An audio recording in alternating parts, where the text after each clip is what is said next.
Vinyl community, I'm back to do a recent vinyl finds video, and this is gonna be a non-jazz video, so just psych, prog, and maybe a little bit of folk.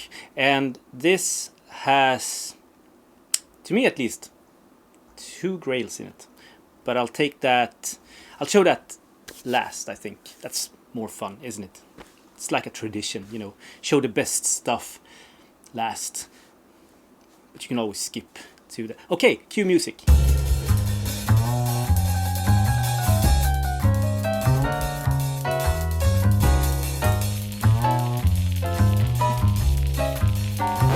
So, one of the best labels in Sweden that I still buy new records from, because I don't buy many new records, is Subliminal Sounds. They look like this.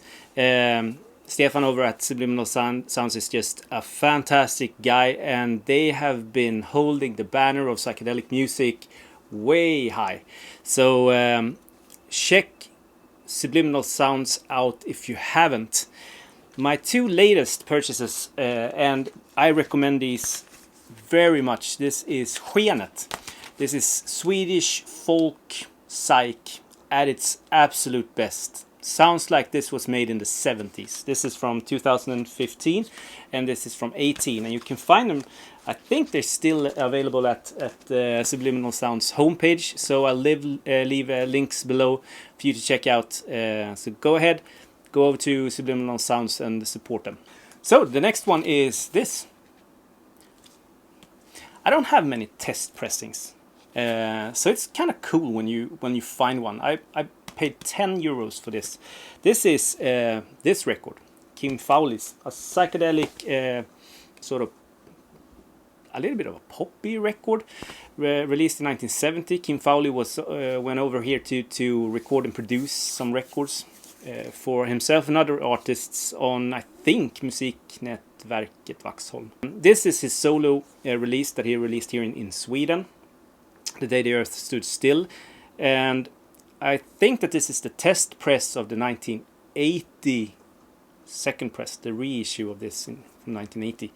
But I might be mistaken, I don't know. I bought it from a radio channel here in Sweden. They were selling out some test pressing, so pretty cool to have that. Now I just need to find the original one because I want the artwork, but it sounds great. So okay, the next one is a psych record that I've been wanting for a while. Finally got a copy, and I won't show you the backside because I think that the YouTube police will ban me for life. This is Plant and Sea from 1969, a US group, and their gatefold looked like this on White Whale Records. I think this is the first one I have from that label.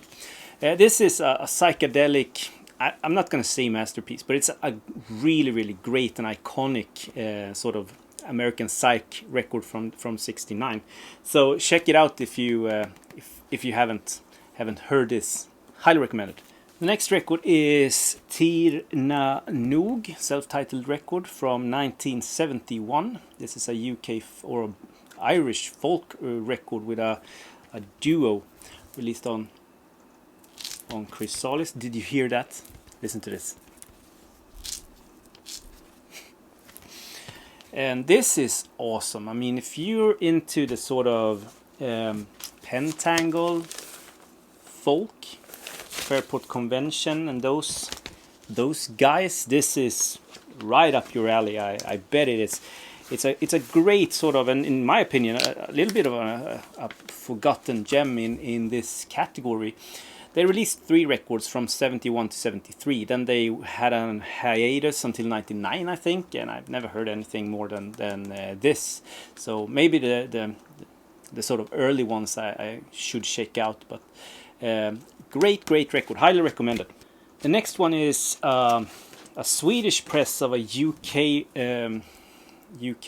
band, UK release. This is the Pacific Gas and Electric, Get It On Blues, a blues rock record. It's a pretty solid blues rock record. Nothing to really write home about, in my opinion. This was on the UK first press. The lady here was nude, but they added this sort of dress So yeah, so if you're a perv, you can go for the UK version. Otherwise, you get this censored, unpervy version. It's up to you.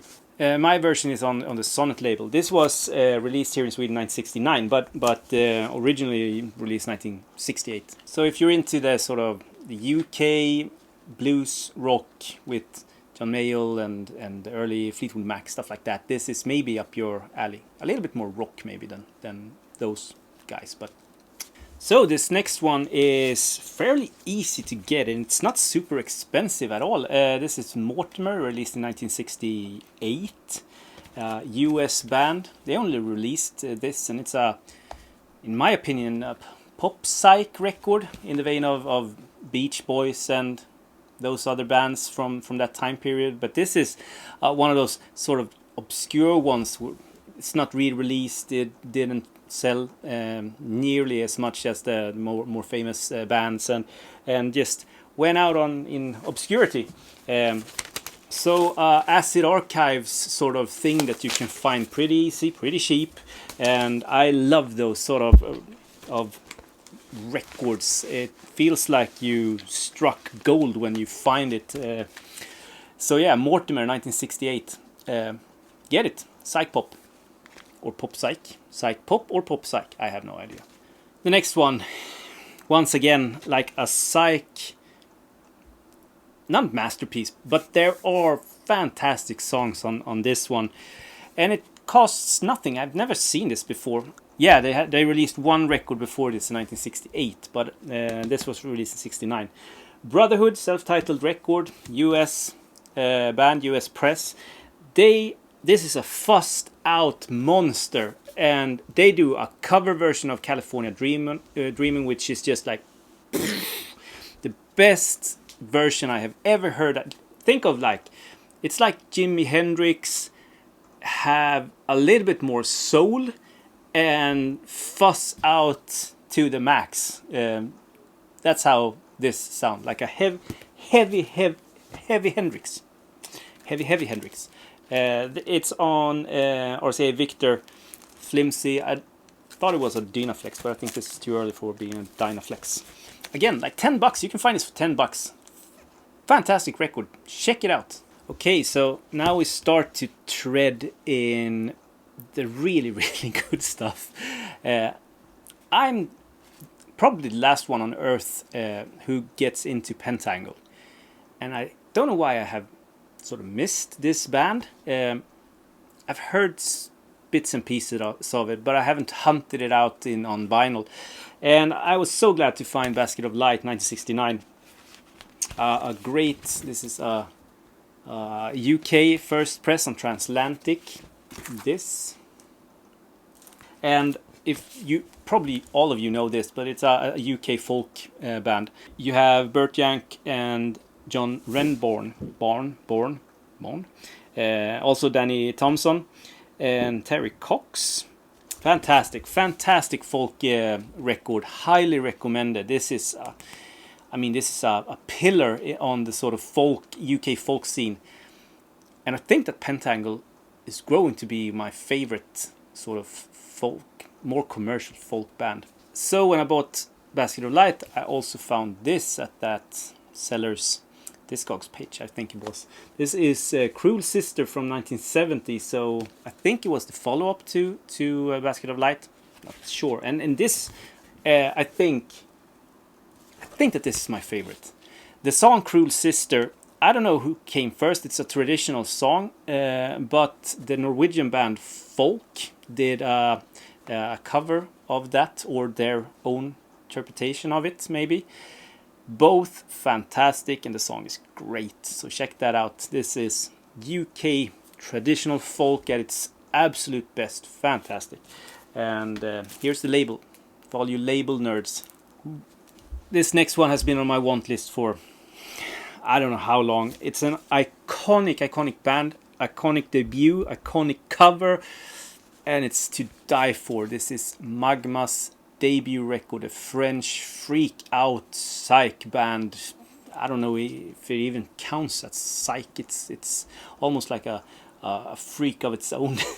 So this is a progressive opera. I would count it as a progressive opera. The earth is dying, too bad, and the people are fleeing to settle on a new planet called Kobaya. So what we get is over 2 LPs. Is the journey to the planet Kobaya, and it's all sung in a made-up language that Magma made up for this called Kabayan. So in one sense, this is the concept album of all concept albums. They made up their own language. It's 2 LPs, fantastic, opera. It's got it all. Magma debut, fantastic. So this next one is also a long time want. I didn't think that I would find it, but I did. This is Harumi from 1968, and this is a classic in the sort of freak psych genre.